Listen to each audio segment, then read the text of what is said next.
Саламатсыңар балдар. Азыр адабий окуу сабагынан акылдуу бала күнөөлүү деген жомокту биргеликте окуп чыгабыз.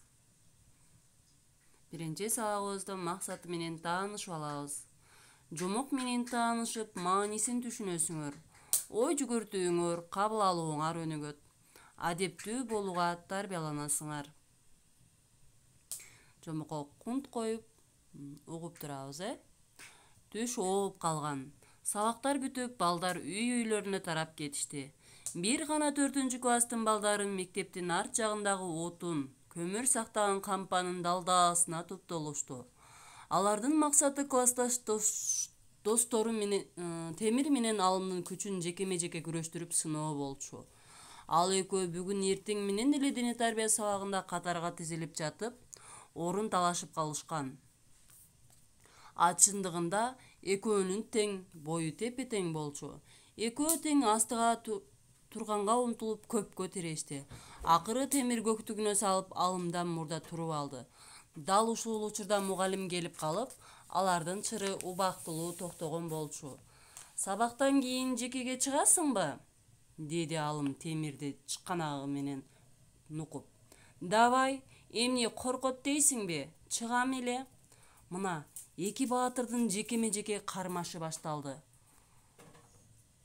Экөө алгач ары-бери сүрүшүп, анан эле муштумдарын түйүшүп, бирин-бири аябастан урт токмокко алышты. Түгүл темир эпчилдигине салып, секирип алымды чала була тээп-тап өттү. Тамаша аябай эле күчөдү. Балдар улам бир жактан жаалап, эки балбанды ого бетер шыкактап жатышты. Бул жекеме-жеке уруш көпкө созулуп, аягы эмне менен бүтөт эле, ким билсин. Балдардын мушташып жатканын ичке жол менен өтүп бараткан Адил чоң ата байкап калды. Ал акырын салабаттуу басып, түз эле балдар тарапка бурулду.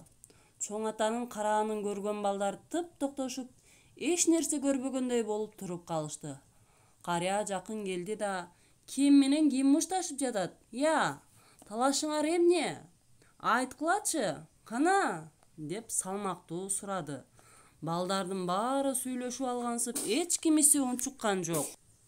Чоң ата ан сайын катуураак сурай баштады эле, темир чыдабай кетип: "Могул алым өзү жекеге чыгабыз деп биринчи айтты", деди демиге сүйлөп, апапак көйнөгүнүн жеңине терин аарчый. Анан эмне үчүн дайым эле өзүң орун талашасың деп алым мурчуя үн катты. Аксакал: "Жөжө короздорчо урушуп жаткан экөөң турбайсыңбы?" деп экөөнү тең колдон алды да катар жаткырылган устундарга жанаша отурушту. Анан сөзүн жай улады. Мен ким ак ким кара деп териштирбейин. Азыр бир-эки ооз сөз айтам. Дел деген кулагыңарды чоң ачып уккула. Күнөө кимде экенин өзүңөр аныктагыла. Алым да, темир да, уруштун көрөрмандары да баары кулак түрүп калышты. Сөз мындай: эки бала уруштуңар, Экөө тең дегенси баштарын жерге салышты. Жакшылап уккула. Эгер эки бала урушса, ошол уруш талашка экөөнүн кимиси акылдуу болсо, ошонусу күнөөлүү. Эмне үчүн дээрсиңер? Себеп дегенде, акылдуусу акылы бар туруп, акылсызга теңелип урушканы үчүн күнөөлүү. Эми түшүндүңөрбү? Деди. Балдар таңдана чоң атаны карашты. Адил аксакал: "Ал эми азыркы урушка эки делден кулактын аларды уруштуруп коюп карап тургандардын кимиси акылдуу болсо, ошонусу күнөөлүү" деп сөзүн жыйынтыктап аларды сынагандай карап койду. "Мен эми кетейин. Күнөө кимде экенин өзүңөр териштирип алгыла." Карыя балдарды сынай бир ирет карады да, андан ары жолун улады. Анан карааны көрүнбөй калганча карап турушту балдар.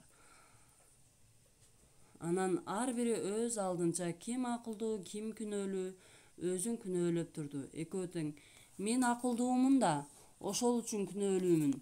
Акылым бар туруп мушташ уят болдум. Эми ушуга теңелбейинчи" деп өзүнө өзү эрдемсип убада берди. Ошол бойдон бири-бири менен урушуп мушташмак түгүл, сүйлөшкөн да жок. Анан тек гана үн сөзсүз кол алышып, баары тең үйлөрүнө тарашты. Мына балдар, жомогубуз ушу менен аягына чыкты. Бул жерде жаңы сөздөр бар экен. Шкактап деген, көкүтүп деген, көкүтүп. Адил чоң атага балдар кантип актанышты? Адил чоң атага балдар могул алым өзү жекеге чыгабыз деп биринчи айтты десе, экинчиси эмне дейт? Анан эмне өзүң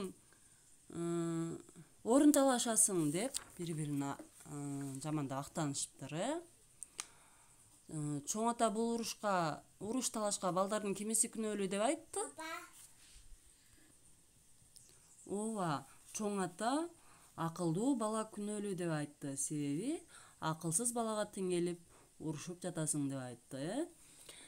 Эки бала тең, кимиңер акылдуу, кимиңер акылсыз экениңерди чечип алгыла дегенде эки бала эмне дешти?